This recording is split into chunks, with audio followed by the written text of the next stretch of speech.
Tiffin ಸೆಂಟರಲ್ಲಿ ಸಿಗೋ ಅಂಥ ಸಾಂಬಾರ್ ಮನೇಲೇ ತುಂಬ ಈಸಿಯಾಗಿ ಸಿಂಪಲ್ಲಾಗಿ ಹೇಗೆ ಮಾಡೋದು ಅಂತ ನೋಡೋಣ. ನಿನ್ನೆ ಜಸ್ಟ್ 2 ಇಂಗ್ರೀಡಿಯೆಂಟಲ್ಲಿ ಸ್ಪಾಂಜಿಯಾಗಿರೋ ಅಂಥ ಇಡ್ಲಿ ರೆಸಿಪಿ ಅಪ್ಲೋಡ್ ಮಾಡಿದ್ದೀನಿ.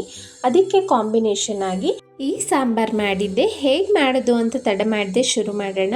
ಈಗ ಕುಕ್ಕರ್ಗೆ ನಾನಿಲ್ಲಿ 1/4 ಕಪ್ ಆಗೋಷ್ಟು ತೊಗರಿಬೇಳೆ ತೊಗೊಂಡಿದ್ದೀನಿ. ನಾನಿಲ್ಲಿ ಮೈಸೂರು ಬೇಳೆ, ನಾರ್ಮಲ್ ತೊಗರಿಬೇಳೆ ಎರಡು ಮಿಕ್ಸ್ ಮಾಡಿ ತೊಗೊಂಡಿದ್ದೀನಿ. ನೀವು ಯಾವ್ದು ಬೇಕಾದರೂ ತೊಗೊಳ್ಬೋದು.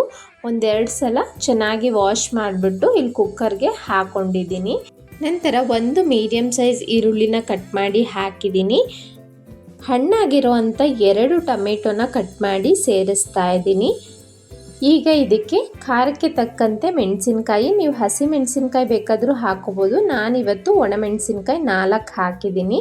ರುಚಿಗೆ ತಕ್ಕಷ್ಟು ಉಪ್ಪು, 1/4 ಟೀ ಸ್ಪೂನ್ ಆಗುವಷ್ಟು ಅರಿಶಿನ, 1 ಟೇಬಲ್ ಸ್ಪೂನ್ ಎಣ್ಣೆ, ಹಾಗೆ ಮುಳುಗುವಷ್ಟು ನೀರನ್ನು ಹಾಕ್ತಾ ಇದ್ದೀನಿ.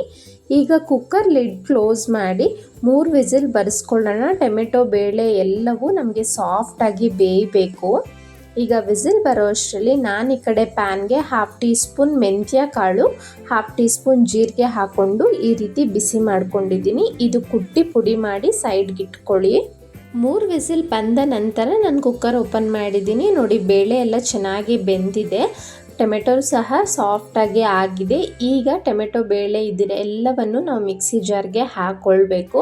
ಒಂದು ಸ್ವಲ್ಪ ಬಿಸಿ ಆರಿದ್ಮೇಲೆ ಈ ರೀತಿ ಮಿಕ್ಸಿ ಜಾರ್ಗೆ ಹಾಕ್ಕೊಂಡು ಇದಕ್ಕೆ 4ರಿಂದ 5 ಬೆಳ್ಳುಳ್ಳಿ ಹೆಸಳು ಹಾಕ್ತಾ ಇದ್ದೀನಿ. ಒಂದು ಸ್ವಲ್ಪ ಹುಣಸೆ ಹಣ್ಣನ್ನು ಹಾಕ್ಕೊಳ್ಳಿ.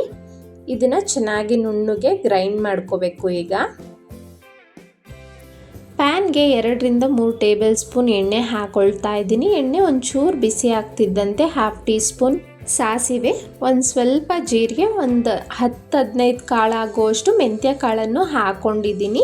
ಮೆಂತ್ಯ ಕಾಳು ಹಾಕೋದ್ರಿಂದ ರುಚಿ ತುಂಬಾ ಚೆನ್ನಾಗಿರುತ್ತೆ. ಸಾಸಿವೆ ಎಲ್ಲ ಚಿಟಪಟ ಅಂದಮೇಲೆ ಒಂದು ಸ್ವಲ್ಪ ಈರುಳ್ಳಿ ಹಾಕಿದ್ದೀನಿ. ಒಂದು ಸಣ್ಣ ಈರುಳ್ಳಿ ಆದರೆ ಸಾಕು. ನಂತರ 1 ಬ್ಯಾಡಗೆ ಮೆಣಸಿನ್ಕಾಯಿ ಹಾಕ್ಕೊಂಡು ಈರುಳ್ಳಿ ಎಲ್ಲ ಒಂದು ಸ್ವಲ್ಪ ಫ್ರೈ ಆಗಬೇಕು. ನಂತರ ರುಬ್ಬಿ ಇಟ್ಕೊಂಡಿರೋ ಅಂಥ ಮಿಶ್ರಣನ ಹಾಕ್ತಾ ಇದ್ದೀನಿ. ಇಲ್ಲಿ ಆ ಬೇಳೆ ನೀರು ಉಳಿದಿತ್ತಲ್ಲ ಅದನ್ನು ಹಾಕ್ಕೊಳ್ಳಿ. ಈಗ ಕನ್ಸಿಸ್ಟೆನ್ಸಿ ನೋಡಿಕೊಂಡು ನೀರನ್ನು ಸೇರಿಸ್ಕೊಳ್ಬೇಕು. ತುಂಬ ಗಟ್ಟಿಯಾಗೂ ಇರಬಾರ್ದು, ತುಂಬ ನೀರಾಗೂ ಇರಬಾರ್ದು. ಸೊ ನೋಡಿಕೊಂಡು ನೀರನ್ನ ಹಾಕ್ಕೊಳ್ಳಿ. ಈಗ ಸ್ವಲ್ಪ ತೆಳ್ಳಗೆ ಅನಿಸಿದ್ರೂ ಅದು ಚೆನ್ನಾಗಿ ಕಾಯಿಸಿದ ಮೇಲೆ ಗಟ್ಟಿ ಬರುತ್ತೆ ಸಾಂಬಾರು. ಸೊ ಅದಕ್ಕೆ ನಾನು ಇಷ್ಟು ನೀರನ್ನು ಹಾಕ್ಕೊಂಡಿದ್ದೀನಿ. ಇನ್ನೇನು ಕುದಿಯೋದಕ್ಕೆ ಶುರು ಆಗುತ್ತೆ ಅಂದಾಗ ಆ ಜೀರಿಗೆ ಹಾಗೂ ಮೆಂತ್ಯ ಕಾಳು ಕುಟ್ಟಿ ಪುಡಿ ಮಾಡಿದ್ವಲ್ಲ ಅದನ್ನು ಸೇರಿಸ್ಕೊಂಡಿದ್ದೀನಿ. ನಂತರ ಇದಕ್ಕೆ 1 ಟೀ ಸ್ಪೂನ್ ಆಗುವಷ್ಟು ಸಾಂಬಾರು ಪುಡಿ ಹಾಕಿದ್ದೀನಿ. ಈಗ ಚೆನ್ನಾಗಿ ಸಾಂಬಾರನ್ನ ಒಂದು 3-4 ನಿಮಿಷ ಕಾಯಿಸ್ಕೊಳ್ಬೇಕು. ಕನ್ಸಿಸ್ಟೆನ್ಸಿ ನೋಡ್ಬೋದು, ಸ್ವಲ್ಪ ಗಟ್ಟಿ ಆಗ್ತಾ ಬಂದಿದೆ. ನೀವು ಉಪ್ಪು ಖಾರ ಚೆಕ್ ಮಾಡ್ಕೊಳ್ಳಿ. ಕರೆಕ್ಟಾಗಿದ್ದರೆ ಈಗ ಸ್ಟವ್ನ ಆಫ್ ಮಾಡಿ ಕೊನೆಯದಾಗಿ ಫ್ರೆಶ್ ಆಗಿರೋ ಅಂಥ ಕೊತ್ತಂಬರಿ ಸೊಪ್ಪನ್ನ ಹಾಕಿದ್ರೆ ಯಾವುದೇ ಟಿಫನ್ ಜೊತೆಗಾದರೂ ಒಳ್ಳೆ ಕಾಂಬಿನೇಷನ್ ಆಗಿರೋ ಅಂಥ ಈ ಸಾಂಬಾರು ರೆಡಿ ಆಯಿತು. ಇಡ್ಲಿ ಅಂತಲೇ ಅಲ್ಲ, ಇಡ್ಲಿ, ದೋಸೆ, ವಡೆ, ಉಪ್ಮಾ ಎಲ್ಲ ಟಿಫನ್ಸ್ ಜೊತೆಗೂ ಚೆನ್ನಾಗಿ ಹೊಂದ್ಕೊಳ್ಳುತ್ತೆ. ನಾನು ಟಿಫನ್ ಸೆಂಟರ್ ಸ್ಟೈಲ್ನಲ್ಲೇ ತುಂಬ ಸಿಂಪಲ್ ಆಗಿರೋ ಅಂಥ ಈ ಸ್ಪಾಂಜಿ ಇಡ್ಲಿನೂ ಜಸ್ಟ್ 2 ಇಂಗ್ರೀಡಿಯೆಂಟಲ್ಲಿ ಮಾಡಿರೋದು ನೆನ್ನೆ ಅಪ್ಲೋಡ್ ಆಗಿದೆ. ವಿಡಿಯೋ ಎಂಡಲ್ಲಿ ಅಟ್ಯಾಚ್ ಮಾಡಿರ್ತೀನಿ, ತಪ್ಪದೆ ನೋಡಿ.